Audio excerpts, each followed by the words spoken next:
Hello. I'm Cassie McClone. This is Owen Kiter and Elizabeth Brasher, and I think you all know Romaine already.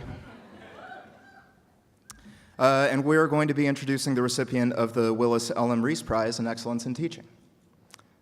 There are plenty of nice things we could say about Professor Morrison, but we will be saying none of those nice things, as he has asked us to take this opportunity to roast him. So here it goes. Hailing from the cold-hearted lands of Chicago, Professor Morrison is an expert in a game called Hide the Ball. The rules of this game are simple. You show up to class and Professor Morrison asks you a question. If you get this question wrong, Mr. Morrison will loudly declare to the class that you are wrong. But if you get this question right, Mr. Morrison will loudly declare to the class that you are wrong. There is a third option, a third potential outcome.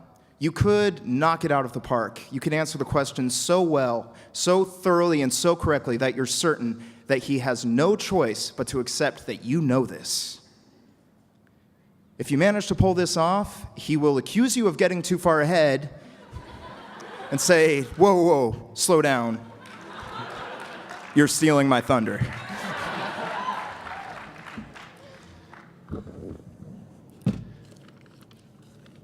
So, at the risk of stealing Professor Morrison's thunder, we'd like to share with you a short story from his University of Chicago collaborator, Professor Douglas Baird.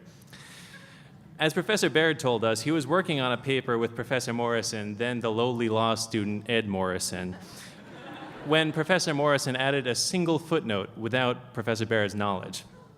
Now, this footnote was just a theoretical prediction, but the paper's referee demanded an analysis backing up the prediction. Suddenly, this analysis turned Professor Baird's simple, beautiful little theoretical paper into a massive empirical project, an enormous increase in work, all thanks to what Professor Baird still ruefully refers to as the Morrison conjecture.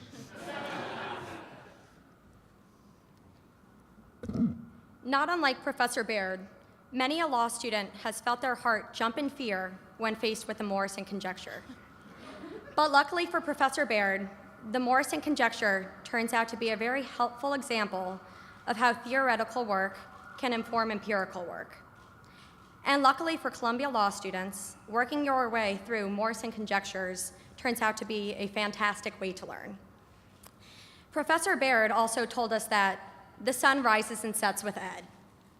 Well, the sun is setting on our time as law students, but thanks to our time spent in Professor Morrison's classes, we know the sun will rise tomorrow on a class of capable and well-taught lawyers.